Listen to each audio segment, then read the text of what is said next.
I think for me, living well is there's so many things that connect to that, but for me, mainly it's the quality of the relationship I have with people around me, and of course, there is being in my own body and being in myself and connecting to my own skin, to my own breath, to my own bones, to my own existential, somatic representative of who I am at this moment. And from here, connecting to people around me.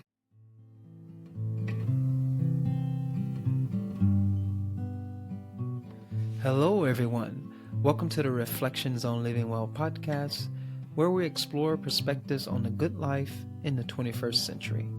I am your host, Broderick Rodell. I hope you enjoy this conversation.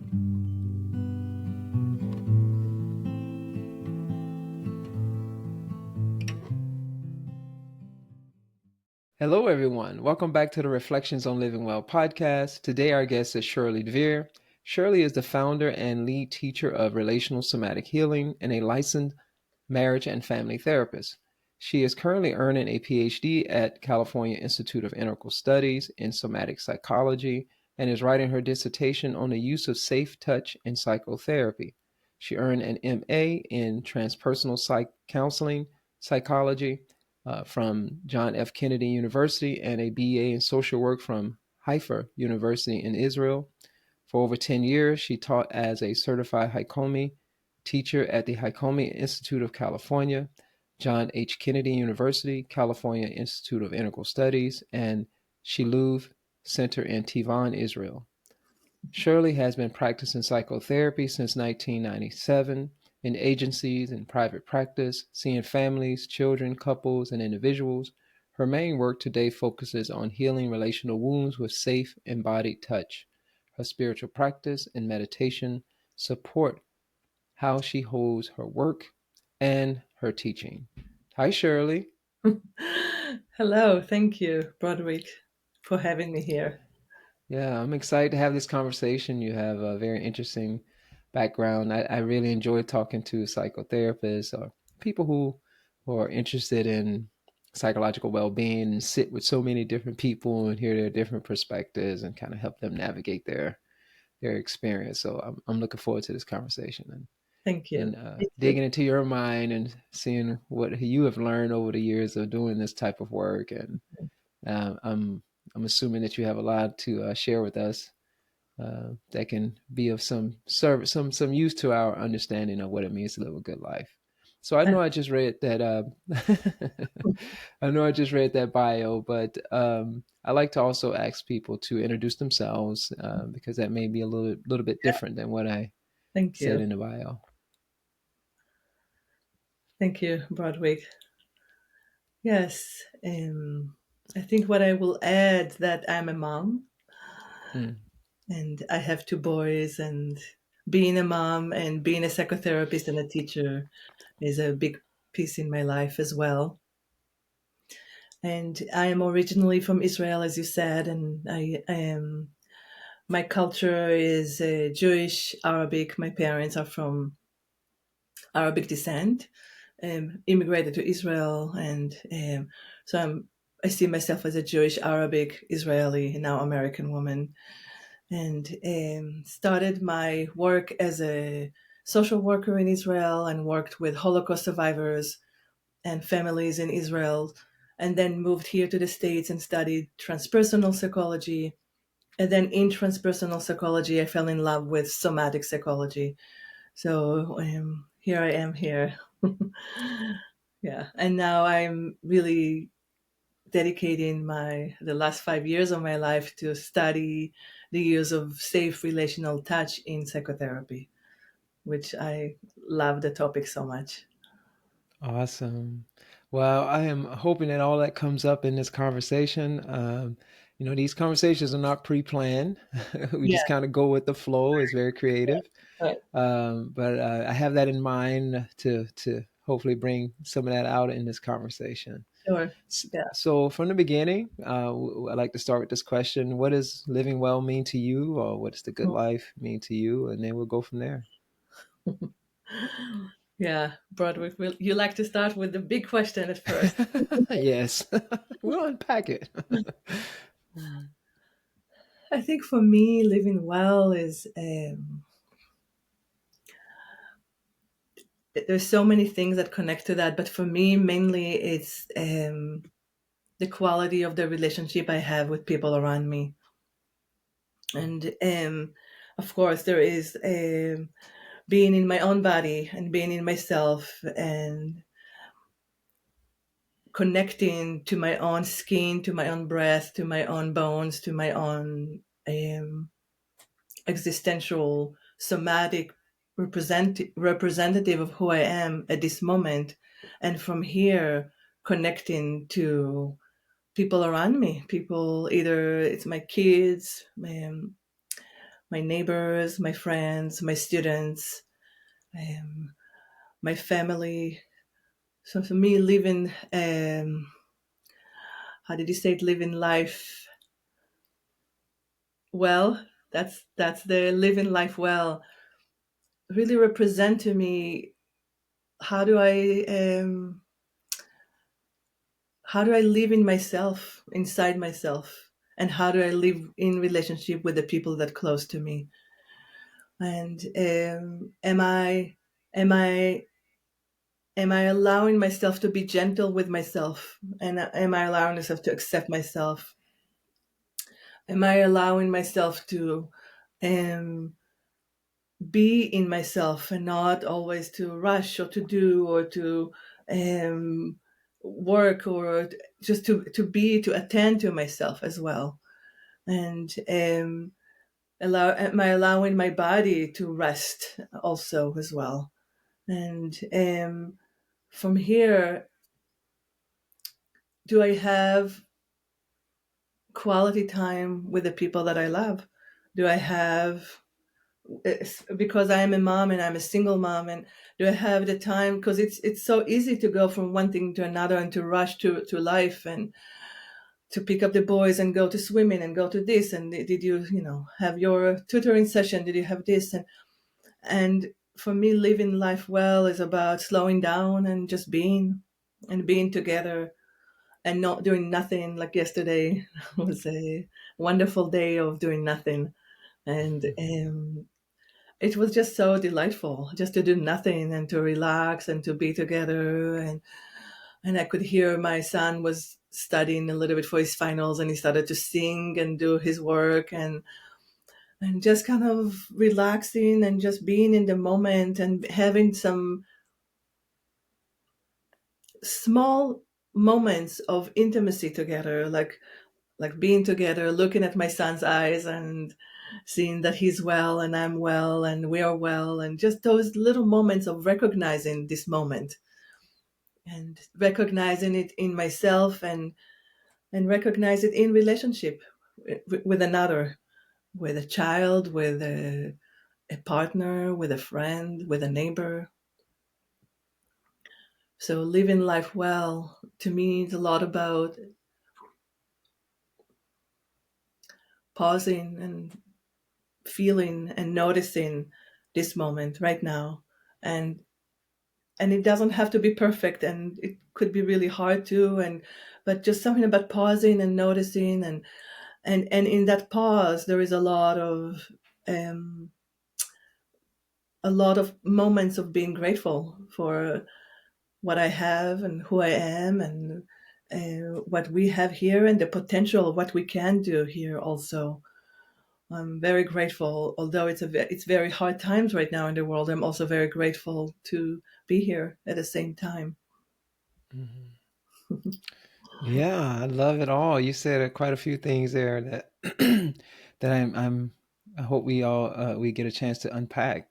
I think one of the first thing that came to mind when you first started sharing, and I guess throughout what you just said, was the word intimacy. Hmm. So intimacy with yourself Yeah, and intimacy with those around you. exactly.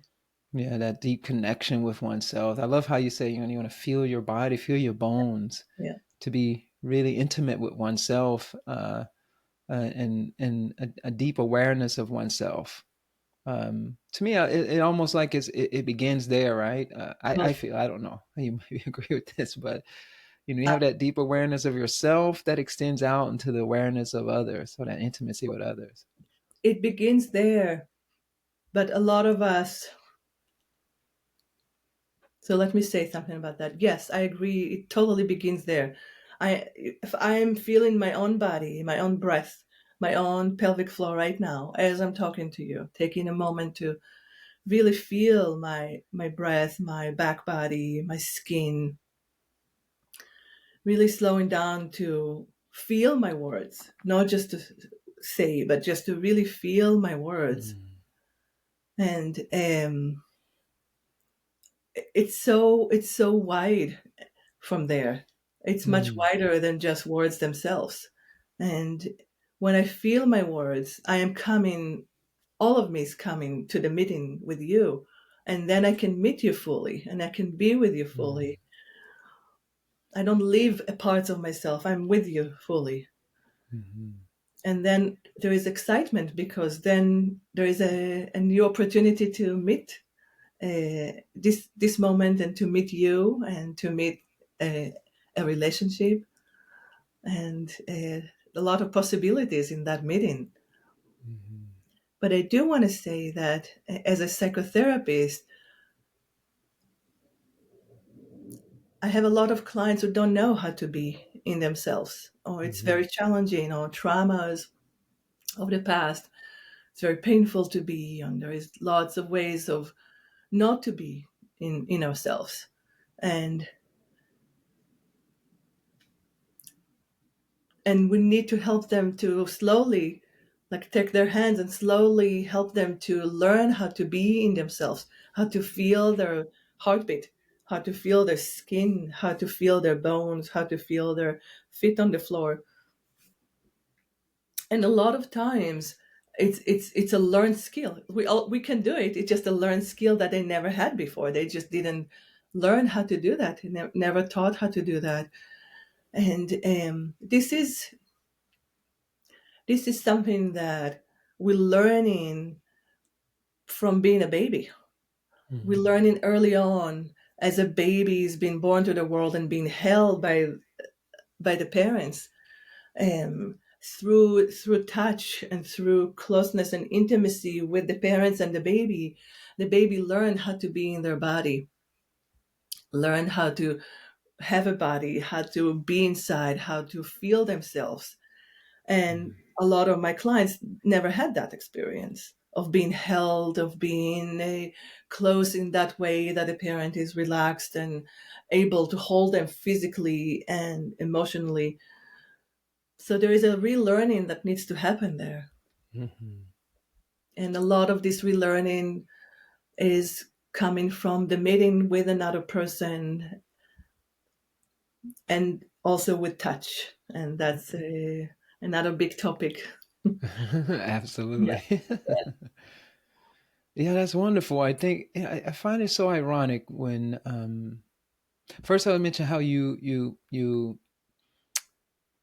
share that it's not just the words, it's not just cognitive, it's not just abstract. It's want to feel it. What Yeah. is it? How am I feeling into the experience that I'm having right now with Yeah. myself, Right. with my interlocutor, if I'm having a conversation with someone else, Yeah. with nature, or with your dog or your pet if you have one? And how am I feeling into that? So it's not just cognition, this Exactly. abstract way of thinking about things. And oh, we just live in that the realm of the imagination, and we supplant the realm of the imagination with the world that's right in front of us, the material experience, the sensual experience of that world. The imagination is real, absolutely real. Yet we've been enculturated, and I think this is it's not just here in the United States, Hmm. that we've been conditioned in some capacity to separate ourselves, to make the distinction between the abstract realm and my sensual experience of the moment. Mhm. So that's very difficult because of our cultural upbringing Mhm. to feel words, to Mhm. feel what we're cognitively exploring in our imagination. That's going to be very difficult to do. And I'm with you when, as you talked about, and this is where I feel is ironic. The first couple of years of our lives, we don't sense a separation between us and the world. Mhm. We are our capacity to cognize or to make sense of our experience is sensual. It should be Right. sensual. But what happens to a lot of us, Mhm. that you subtly talked about, though, but this is which is really huge, Right. is that we don't have that connection and that intimacy. We're not taught how to feel, or Mhm. we're not. Well, maybe we have an understanding that's sensual that the world is not safe. Right. So I need to disconnect from my feelings. And as I start to see that I'm separate from the world, and then I'm taught in this, at least in this culture, that Mhm. how I'm able to explain the world with abstract words, that I can disconnect myself further from my sensual self because of the various traumatic experiences that I don't have the language to articulate, that none of us can really remember, then we isolate our feelings from our thoughts and the story that we tell about our experience. So yeah, that totally makes sense to me, and I just think it's ironic and strange that here we are in the beginning of our lives, it's all sensual, Yeah. and then we lose it, and Mhm. then later, I think all of us, I should Yeah. say all, I don't know, Mhm. but a large majority of us have to relearn that, and that's Absolutely. hard. It's Mhm. very difficult. Absolutely. Yeah. It's a the process of being a human being in a way. And Yeah. I agree that there's some cultures that doing a better job than Hmm. than here, maybe. Or but there is interesting thing that happened, that we give more permission to our brain and our cortex and our memory and our ideas and thoughts, then we give then we give permission to our feelings and our intuition and our introspection. Introspection is a new concept of kind of Mm. newish concept of what do you feel inside, what do you sense inside. It's kind of the third sense, the sixth sense we call it, the third Hmm. eye. I wanted to say it's kind of what do you feel inside. When I have clients with chronic illnesses and they go into this doctor and this doctor and this doctor and this doctor, list of doctors, and then I come and say to her, and how do you feel? And she's saying, what do you mean, this doctor said this and this doctor said this? And I said, no, no, no, no, no, how do you feel inside? What do you notice right now? What is your body telling you right now? And it's such a relearning. Hmm. And Broadwick, we have it inside of us, so it's not, it's foreign, but it's like people get it. Like when I Hmm. ask, what do you feel inside? What does your body tells you right now? I heard a conversation with my kids in the car, one of their car rides. Two kids, I don't know, it was like probably 11-year-old in the car, talking about who's smart and what is smart, and person who can memorize or read a lot or write a lot. And then my son said, "There's also body smart." And I love it. and I'm yeah, I'm grateful for my teacher Don Johnson, for very pioneer in somatic psychology and in his late 80s right now, and he is Mm. really enforcing the body smart, the intelligence of the body, and Hmm. how can we listen to our body, and how can we listen to our intuition, to our introspection. And to be able to listen is we need to slow down and quiet and feel ourselves first. Mm-hmm. And yes, a lot of us has traumas. I think all of us has traumas. Oh And yeah. you're right, we need to go a little bit and redo some things and heal. And the healing of slowing down and process of healing is related to slowing down and feeling and being, but not alone, with another person with us, because Mm-hmm. it's really hard to do it on ourselves. Like, there's wonderful programs for meditations and yogas, and which are all wonderful. But sometimes when we have trauma, we need a person with us to hold our hand and to do it with us, to guide us through, to feel them with us, so we can tolerate and we can slowly, bit by bit, I say all the time, bit by bit, little by little, can feel into our body. Because the process of being in our body is awakening process. Mm-hmm. And my teacher Bonnie Bainbridge Cohen talks about the awakening of the cells themselves. And this is a big, like really big, what does it mean, awakening of the cells themselves?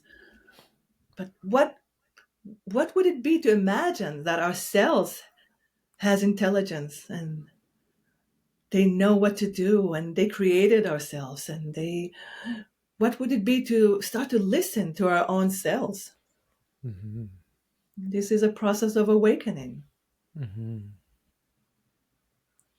It is. And, you know, I'm so glad you're bringing this up because, and as I'm saying this, I'm like, let me make sure I'm feeling into, let me practice this right now, Yeah. feeling into all the things I'm saying. And as you're saying all this, I'm reflecting on how we in a society, and I don't think we're all aware of it, and that's why I like to bring this up because we're not necessarily aware of our programming, but Mm-hmm. to see how weird it is that we live in a world Mm-hmm. where we think that the world is physical, foundationally physical world. Mm-hmm. Not everybody, but a lot of people, especially in the scientific world, that the world is just materialistic, consciousness, feelings, and all that stuff just kind of arise magically out of the material world. So that's an assumption that people make. I'm overly simplifying it, but that's essentially the bare bones of it. So, okay, then, all right, we're a material world, but yet to know that material world, we have to go into abstraction and divide it up into our various metaphors that are abstract. And we use math, which is a magical tool that we use to evaluate, to concretize, to separate, to analyze the material world. And we say we know that material world. So I know it. I have knowledge of this world. I have knowledge of the human body because I know how cells function. I can name all the different parts of a cell. So therefore, I understand that cells have life. It's amazing. It's sophisticated. It's complex and it's wonderful. And I can describe how it got there through the process of evolution. I can do all of this, have all these amazing, it's wonderful, important part of the equation, ideas about the material world, about myself, my own body, but I never stop to feel it. So I have this abstract notion of the world that's based on the assumption of this world that's materialistic, but I deny myself the opportunity to really feel into it and tap into it because it does not, my feelings don't conform to my abstract concepts. And I think that that is very ironic and strange that Mm-hmm. we have that. And no wonder we have so many issues. Yeah. It's because we don't even know it. We don't even know that we've been indoctrinated to see the world that way, to be disconnected Right. from our bodies, Right. disconnected from our feelings. Yeah. And we not only don't know that we are being disconnected, we're also being encouraged that it's not okay to feel, Yeah. or it's not okay to cry, or it's not okay to slow down and rest, or it's not okay to listen to your own body or listen to your own feelings, and that it's less than listen to your mind. And um, and I think this is the time that we are saying, let's pause everything and let's change. People are coming with illnesses that it's hard to explain them. Mm-hmm. There is no explanations. There is no diagnostic. They're coming, and their healing process takes a while and takes time and takes years. But it's really coming back to their own body, to their own emotions, to their own feelings. To take it's a Broderick. It's about power. It's taking power back. Yeah. It's about empowering people to take their body back, to take their emotions back, to embody their body and emotions, and to feel they have control, not control, but they have the power to heal, to Mm-hmm. feel, to Mm-hmm. exist, permission to exist. And I think it's really big to have people feeling into their own bodies, into their own feelings, give permission to feel. Yeah. And then and as I'm sorry, go ahead. Just one more thing that I No, go always ahead. like No. for my teacher Bonnie, um, Bonnie Bainbridge Cohen, that she says the brain is the last to know. I love that. I love The it. brain is the last to know. And what would it be to Mm, listen to our own heart, to listen to our own cells, to listen to our own breath before before we jump to listen to our own mind and brain, which is important. We need them both. But mm-hmm. what would it be to lead life from listening to our own hearts? Yeah.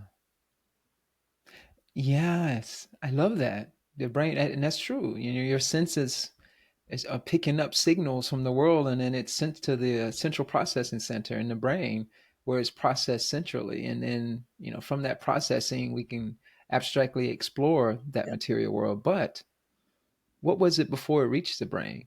And I think why I'm saying all those things that I'm saying is I think a lot of times what we are afraid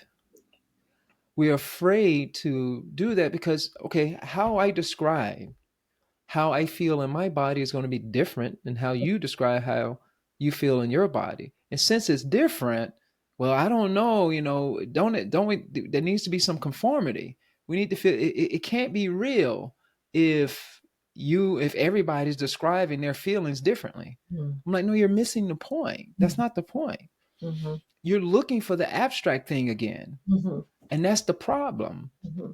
I don't, and what metaphor I use to describe how I feel in this moment may be different than I will tomorrow.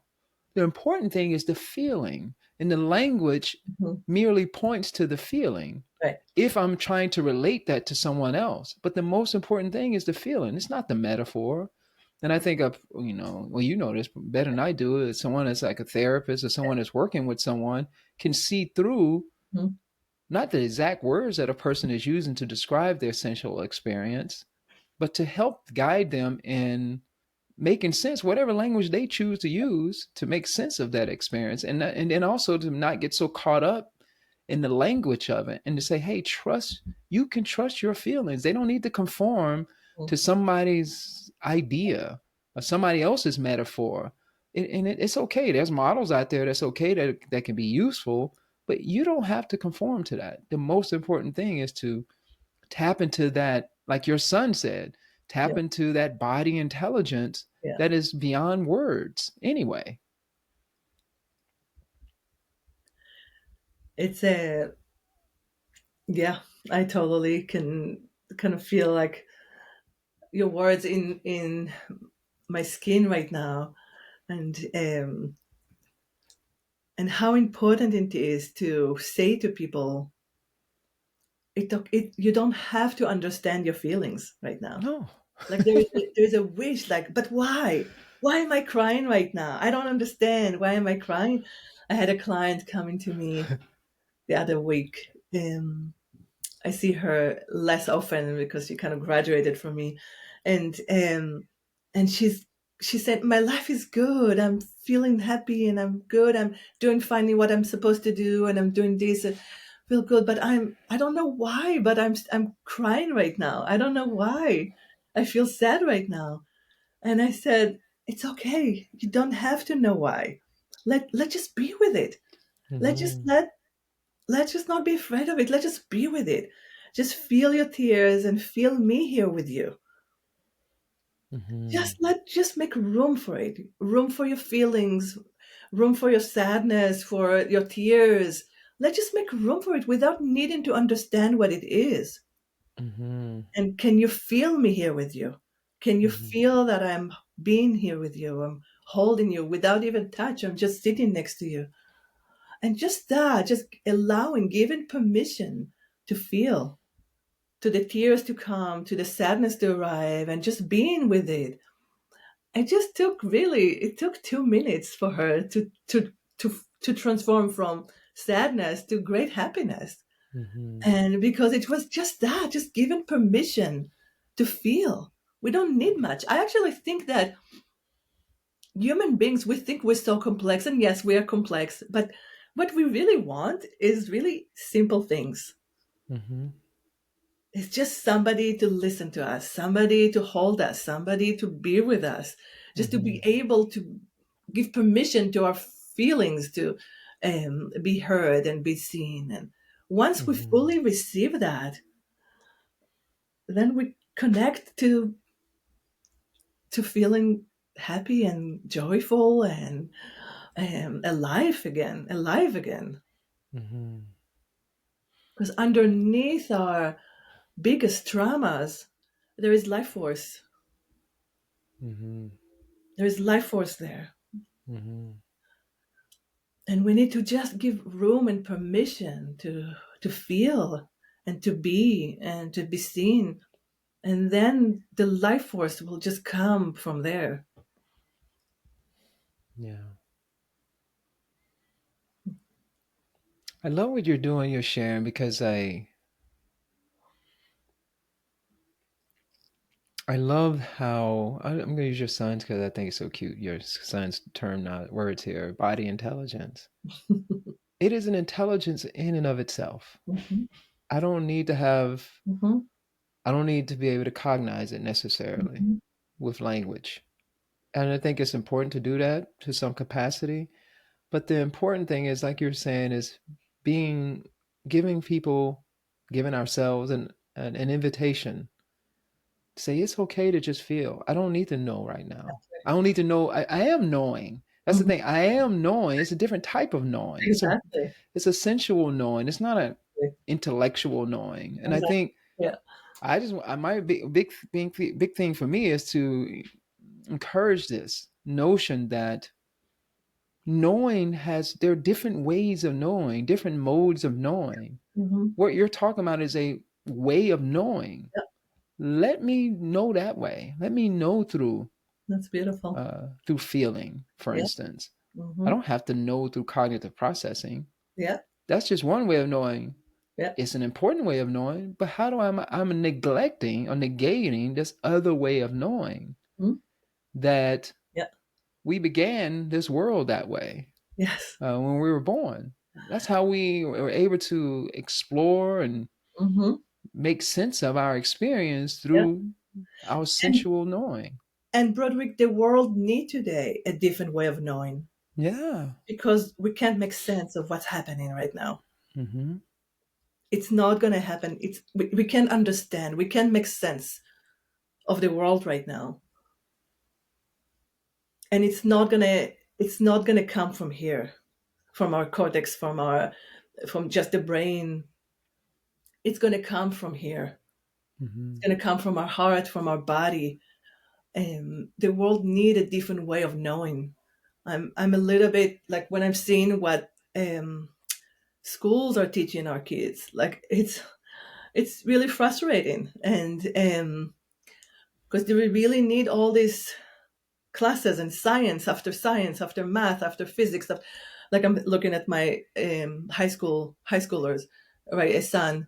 um, and what about teaching them how to know, teaching them how to relate, teaching them to dialogue, teaching them to accept differences, teaching them to feel their energy, feel how they lose themselves in the energy versus coming back home to our skin.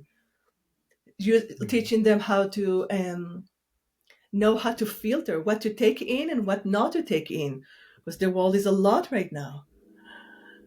So just I just a little bit on that because it got inspired to talk about that. Oh, that's Yeah, huge. yeah, it's I'm huge. glad. Yeah, I'm glad you brought that. And Yeah, that's what a lot of this podcast is about, exploring ideas. Yeah, we're definitely using our cognition, but you yes, can use your cognitive capacity, your exactly. Mm-hmm. linguistic capacity to explore ideas, to point in another direction. And I think that I'm with you that Mm-hmm. I think STEM is important. Science, technology, Totally, engineering, mathematics, absolutely. absolutely Yes. important. Mm-hmm. Nonetheless, Right. Mm-hmm. you can't compromise all these other Mm-hmm. aspects of what it means to be a human being. Yes. Again, it's related to the culture and the way that the world is functioning.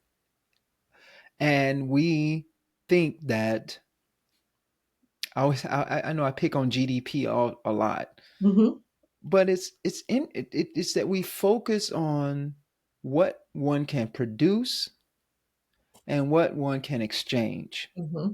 Right. And a measure of how well you're doing is how much you can produce and how much Mm-hmm. you are exchanging, Mm-hmm. and that dollar that's associated with that exchange. Right. And I'm like, well, there's so much more to being a human being Yes. that we neglect. And so I know I keep saying this thing about, some people may not even be aware of like GDP and stuff. I'm like, no, I'm bringing it up for a reason. Mm-hmm. Is because you have to understand that the society that we're living in, I'll just speak to the United States right now. Mm-hmm. The Mm-hmm. society that I'm living in is that GDP is important. What does that mean? Mm-hmm. That is a measure of quote unquote well being Mm-hmm. of the society. Mm-hmm.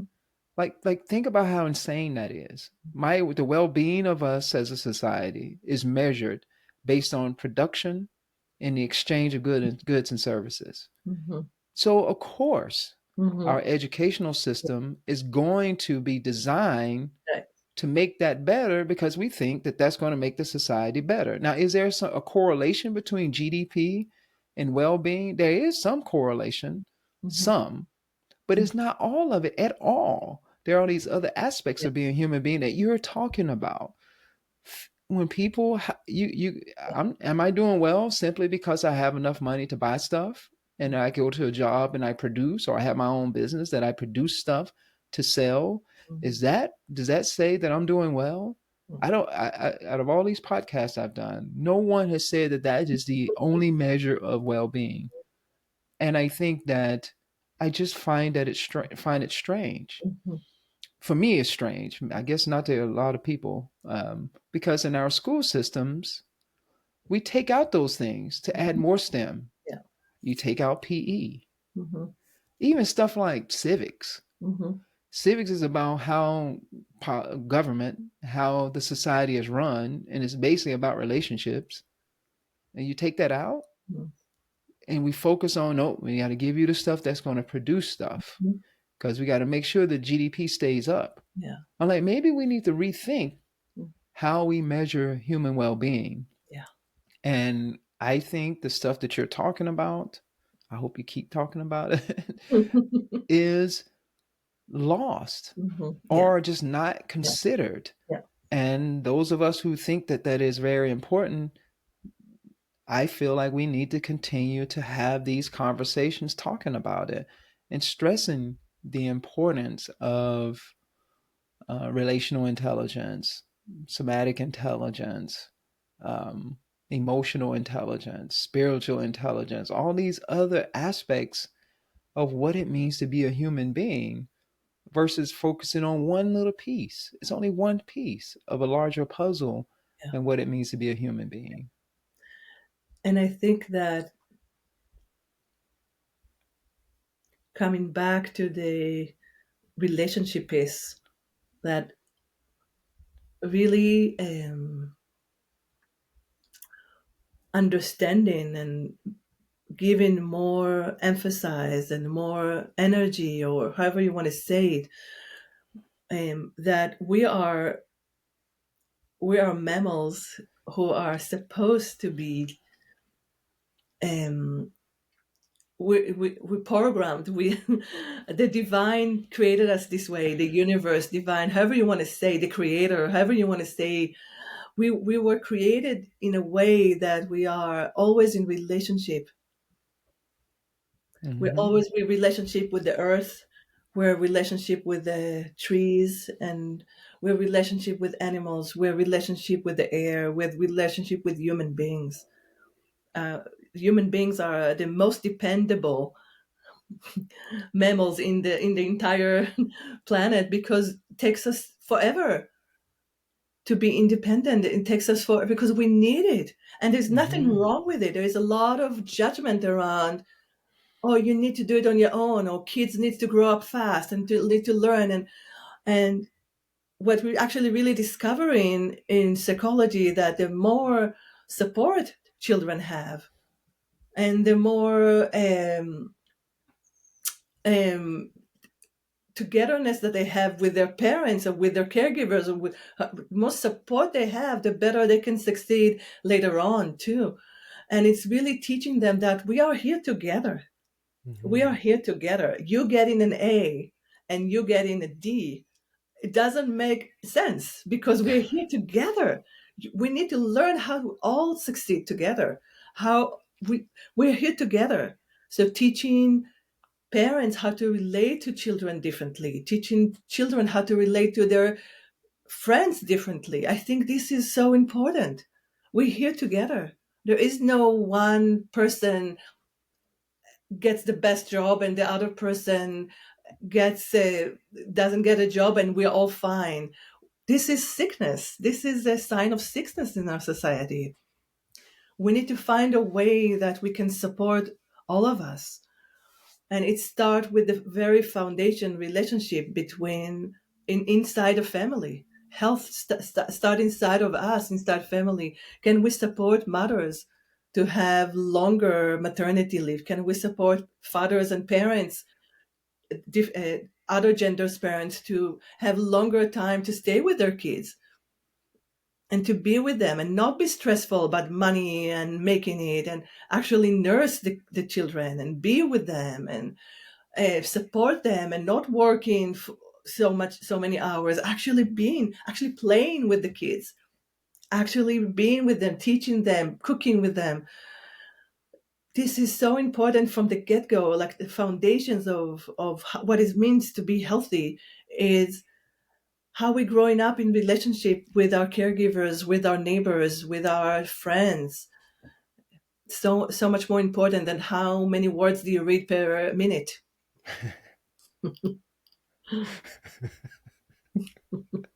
That's so strange. I mean, I see the benefit of that for sure, absolutely. But I mean, come on. Yeah. Yeah, I think that you're so right on, and it does center around. I mean, at least I think relationships. We're here evolutionarily, not All because, yeah, our abstract mind definitely helped us, and language definitely helped us do that, but that language mm-hmm. and how we're able to use language Mm-hmm. was in relationship to others. Mm-hmm. We're dependent on Oh, relating to others. right. You're so right about how it takes us. When you look at most other animals, they pop out and they start moving around and Right. doing everything else. It's very soon, not an infant, not a human. No. The first 2 years, you're very dependent. You Yeah. even up to what 10 years old, 12 years old, you're pretty Oh, dependent, and oh, even after that. totally. I Um, think teenagers are totally dependent too. Like yeah, they need us. They need yeah. us to be there. They need us. And I think it's great. There's Yeah. nothing wrong with it. There is a little bit of like a stigma around it about dependency. Oh no, your kids will be always dependent on you. And it's not true. They will not be always dependent on you. The truth is that eventually you will be dependent on them. Exactly. And I see parents. I have a father and son that I see right now, and he's in his 80s, and the son is in his 40s and early 40s, and they didn't talk for a while, Mm. and the son was going through some um, medical stuff, and the body took over, and there was a lot of sickness and illnesses. And the father was very successful, let's say lawyer, and didn't understand like why you not getting a job and why you're not doing this and why. And they didn't speak for years, and meeting with both of them, just slowing them down to see each other, to feel each other, so the father could see what the son is actually going through right now, and could appreciate who he is, and not just how much money he makes right now. Mhm. And and the son could see his father more, and it was really beautiful, beautiful sessions, from not talking and being angry and yelling at each other, to start to slow down session after session, and to see and to feel and to appreciate one another. Mhm. And I, because the father, in his early 80s, he will be dependent soon, and that's how life is. Mhm. And who's going to take care of him? Yes, he has Mhm. money and he can, have all of that, but it's not the same as your own son loving you and holding you. Mhm. Yeah. So understanding that concept of, I really want to challenge the concept of admiring independence and challenging independence, and I want to challenge that. Can we? I'm not talking about codependency. I'm talking about I am in my own body, in my own skin. I feel my own ground, and I'm relating to you, and we can exchange, and I can support you to grow and to be your own human being. Has nothing to do with codependency. Has nothing to do with um, not being able to function later in life. But it has something to do with, this is human beings. We need each other. When we have illnesses, when we have losses, we need each other. We need to Mhm. be held. We need to be protected by our families and communities. And we need to come together and to make room for us to heal, to grieve, to feel. And how can we teach that? Mhm. It's not in the curriculum, Broadwick. No, it's not. Just feeling what you're saying, but I think you're doing that, and I think Yeah. that's why I was very excited to have you on this, to have this conversation with you. To, I mean, I didn't know how it was going to go, but I figured doing this type of work that it was going to come out of you, and it is so important. Mm.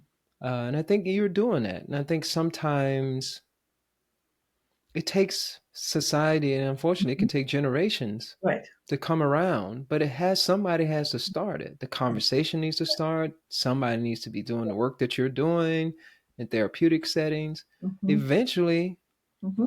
it filters into society, and it becomes much more quote unquote mainstream, more popular. But it When I, takes time. totally. Yeah. When I teach students how to relate to one another before they are client and therapist, with two human beings, how can you relate? How can you feel yourself and feel your friend with you, your client with you? Just notice, how do you relate to one another? When I teach them how to relate to one another, I'm excited when they're coming back with stories about relating differently with their parents, and with their mother-in-law, and with their father-in-law, and with their siblings and their children. And that makes me really happy, because this Hmm. is where it all starts. Yes. Exactly. Really relating, even if it's hard. There's some trauma there and you don't like, and there is some stuff. And yes, families can be really challenging for sure. But how can we relate differently? Mm-hmm. How can we relate differently? And it starts within us. And how Mm-hmm. can we relate differently with our parents, with our mothers, with our siblings, with our people that we don't like? How can we Mm-hmm. relate differently? Exactly. And that's, earlier when I mentioned it starts with us, that's why that was my thinking, is that as we start to do that, it starts to permeate in all of our relationships. And that's how we transform things. Yes. I understand why we're here to an extent. I mean, we need to go through the industrial revolution. We need it, whatever. Hmm. And that's a hard historical conversation to have. But we went through the industrial revolution. Hmm. It has served a purpose. We don't have to throw, I don't think we should throw it all out. All the stuff that we've learned, I think producing things and make human life better is Yes. great. Awesome. Technology is Mhm. great. We're using it right now, and I think it's wonderful that we can have this feeling, sensual conversation Right? through the internet. Yes. So I'm not opposed to technology. It's just that, and I'm not opposed to individuation, Right. that I am allowed in this culture. That's the beauty of the United States. Right. We have our imperfections. Oh Lord, we do. But one of the big things is a very young society, very young country, Right. a young culture. And this idea of it's important for individuals to have the right to express themselves. I get where that comes from, because they're from all over the globe. Most of human history, at least since the agricultural revolution, for sure. Hunter gatherer, I can't really comment too Right. much about that. But at least since then, there was this codependency where a young person couldn't fully express themselves. Mhm. Women were handed off to a, a man, not because they wanted to be, just Mhm. because the father said, or the mother, or Mhm. whoever, the family said that you should be able to, you have to go do this, or you have to do this no matter what. You have to conform to the familial dynamic. No Yeah. matter what, you have no right, you have no say in the process. You're just following along what the culture does. I get it. So I understand why we're here. But I think we're getting to a place where, like, okay, maybe we need to backtrack a little bit. Mhm. Maybe we threw the baby out with the bathwater. We threw too much out. And we're realizing, people like you who do mental health stuff, realizing that, oh, maybe we went too far. Mhm. And now we have to re-educate ourselves. We have to remember, Mhm. now, how do we even evolve as a species? Mhm. It was based on the things that you're saying. It was based on relationships, Mhm. interdependent relationships. We Right. need each other. We do. We needed each other to get here. We do. And in order for us to move to the next phase of our evolution as a species, Yes. we have to adjust. Mhm. And I think when I was younger, I thought, I was like, okay, we can do this. We can do this in 20 years if everybody just do it. Mhm. No. I'm like, oh, this is it's gonna take beyond my lifetime, and all I can do now is try to plant the seed and encourage it. Mhm. But I think what you're saying is so important, important part of the process. And I have friends, and maybe some of the listeners that are listening to this now may get frustrated, who see it, who want it to happen now. Mhm. Be patient. Mhm. Do it in your families. Do it with yourself. Do it Mhm. in your relationships with the people around you. And those people, they're going to do it in relationship. They might Right. increase, you're increasing the likelihood of them doing that Yes. with others. And that breeds, at the end of the day, it breeds compassion. Beautiful. It breeds love, Mhm. because of the things that you're talking about. And if we don't have those, I can't feel into my own body and being. I feel so disconnected. I can't feel into my interaction, my relationships with others. Man, that's hard to have compassion if you can't do that. It can be a cognitive, intellectual compassion, which is fine too. That's important piece of the equation.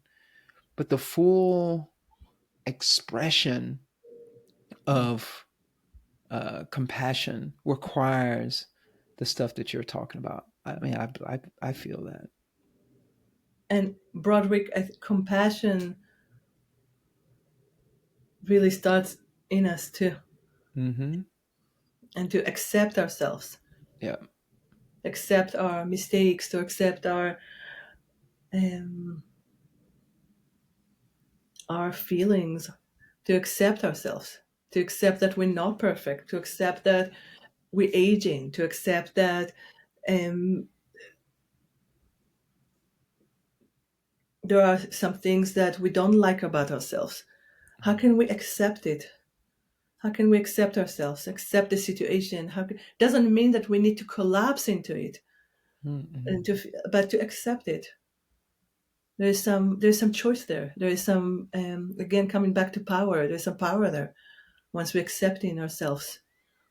It's Mm-hmm. easy to have compassion to other people, but how is it to love yourself and accept yourself and Mm-hmm. and love your little one inside of you and accept Mm-hmm. them too? Mm-hmm. And I want to say something, Broderick, about parents because I feel like it's a little bit of a pandemic right now around not talking to the parents, and a lot of I have a lot of students who decided to do their healing process, and in that healing process cut off their connection with their parents because of past stuff. And I'm sure there was a lot of traumas and a lot of things that related to that. And I want to say that if there is a way to understand that our parents did the best they could, Mm-hmm.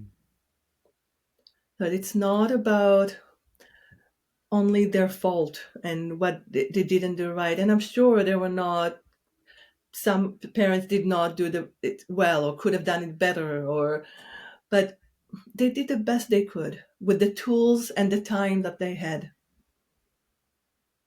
They did the best they could. And if you understand their upbringing and understand how they grew up and what happened to them, it's going to be easier for you to understand how they were relating to you. Mm-hmm. Because relating to one generation to another also goes, like, it goes from one generation to another. The way that my grandmother related to my mom, she learned it through her mom, and then she was relating to me like in the same way. So we learn it from intergenerational way of relating. You want to call it intergenerational trauma or intergenerational way of relating. They did the best they could. And I think part of our this this generation, I'm saying this, I know there's many generations, but part of us being alive right now, it's really about accepting our parents too, and our past and our ancestors, and from here leading toward healing, and not cut off, but into dialoguing and talking and understanding and relating and staying in connection with them. You don't have to love them, you don't have to go to them on the holidays, you don't have, but have some way of you being able to relate to them in a way that you can feel safe and you can feel heard, and you can be there with them and hear them and feel safe with, and provide safety for them too. Understand that they did their best, and this is also now in your hands to know how to change this way of relating with your parents as well. Mm-hmm. It's a practice, isn't it? And it comes back to what you said, and accepting ourselves, Yeah, accepting our, you know, all these qualities and aspects of ourselves, and being honest with ourselves. I yeah, would say, like, I think therapy is a way of your therapist keeps you honest. And if you have a kind of mindfulness practice, that will keep you honest. If you're really listening, because if you're really listening and accepting what is arising in your experience, you'll realize that there's a lot of darkness too. There's Mhm. some shadow in each one of us. Mhm. And if we can realize that, we can accept that in ourselves, accept all aspects of ourselves, the Mhm. good, the beauty, all of it. Mhm. And that is a practice for understanding that in others. And I think that if I if I really accept what is arising in our moments, Mhm. so I want to make sure people understand when we say an accept, it doesn't mean like I'm going to um, uh, identify with what is arising in my experience. It's not an identification with it. It's an accepting that it's there, that it's present. And how do I accept all of these things bubbling up inside of me? And if I accept that these things are rising inside of me, then I can have a better sense of understanding. I can soften around it. I can have a better sense of understanding and appreciation for who I am. And when I actually do that, the story, the messages, they appear. Mhm. They come to me. I have a better sense of how I've gotten to where I am. I Yeah. can start to have that compassion for myself because I've allowed myself to accept what is bubbling up in me, all aspects, the Mhm. aspects of myself that I don't particularly like, because Mhm. it comes from somewhere in my experience. I wasn't born with it. Right. It comes somewhere in Mhm. my experience. And so if I can do that with myself and have that love, that Yeah. compassion and appreciation for myself, the fallible aspects of myself, that's going to help me do it in others, Yeah. particularly a parent that you have a challenge with. Yeah. Some parent, even a parent that's just did horrible things to their children. Right. Right. And I think that so for someone to do a horrible thing to their child, what in the world is going on in their mind Right. that Mhm. allowed them, what happened to them that allowed them to do that? I didn't, like you said, you don't have to go hang out with them, Right. but you can have an understanding. Mhm. You can have a somewhat of an understanding. You can have compassion. And there's so much healing that takes place for you. And maybe that can do that for that other person. Right. And that is how we have healing in the world. That's how we can transform. That's the good life, Shirley, what you're saying. That is I Mhm. should say the most important. I don't like to say most important, Right. but a very, very critical and important piece Right. of living well and living a good life is It is. based on the stuff that we've Yeah. been talking It about. really is. And it doesn't have to be perfect because people think, oh, like my friends, they have to be perfect, or my partner, they have to be perfect, or my children have to be perfect. And it's really all about not being perfect and being human and being able to accept ourselves. And acceptance, Broderick, for me is again through the body. It's like Hmm. even right now, let's just take a moment right now to feel that we can accept ourselves in our body right now. Just kind of notice what happens when you let yourself accept your experience in this moment right now. Just notice what happens in your back and notice what happens in your breath and in your belly. What would it be to just accept this moment? Doesn't mean that you have to love it or hate it, or just to say, okay, this is this moment and I accept it. And what does it mean on a somatic, on a cellular level? What does it Hmm. mean to accept this moment? Beautiful. Yeah. Exactly. This has been lovely, Shirley. And I'm glad you brought up the imperfection part. I like this phrase of that we are perfectly imperfect humans. Yes. Yeah. The perfection is accepting our imperfections, and that's the human project. That Mhm. we're of some The human project. fallible, interesting creatures, and Yeah. we got to try to. The good life is try to enjoy the ride and feel into it, and accept ourselves and have compassion for ourselves, and prayerfully it extends out into the world. This has been great, Shirley, and we're coming to a close. Are there any final words you would like to share with the audience?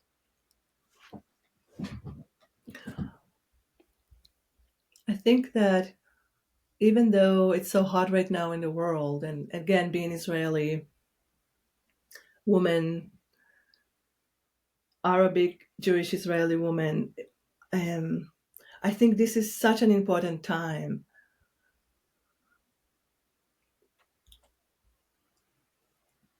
to really shed off all the understanding of what we think about the world and what we think um,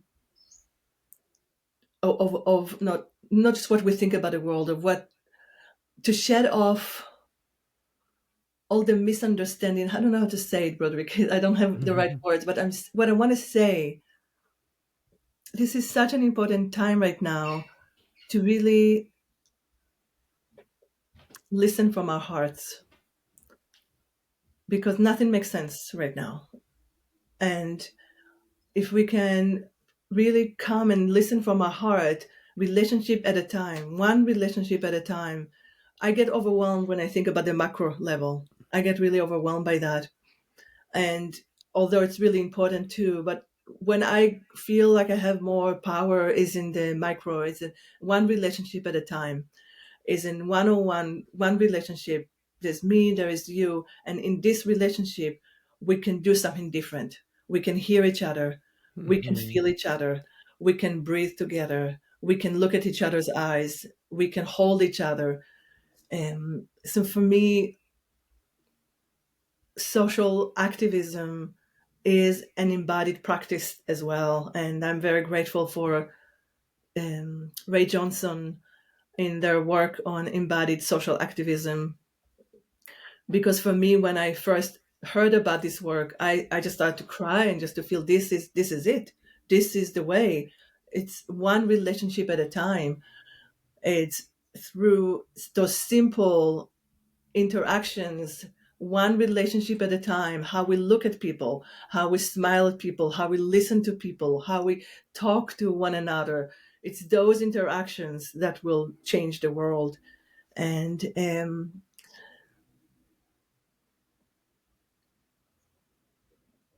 I'm grateful that we have the tools today. It's hard, but we have the tools.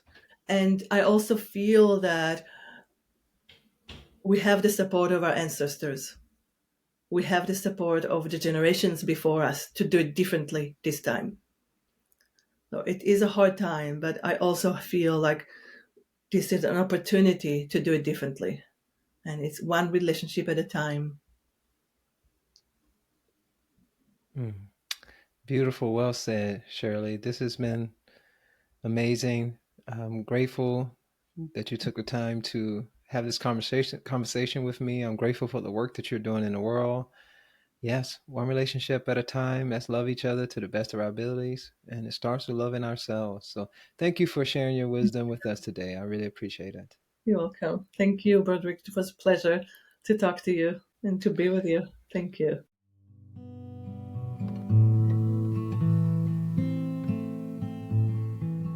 Thank you so much for tuning into the show.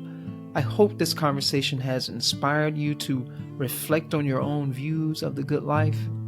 If you enjoyed the show and want to hear more inspiring and thought provoking conversations, please follow, write a review, and rate us on your favorite podcast app. If you are tuning in on YouTube, please hit that like button and subscribe. Your support is very much appreciated.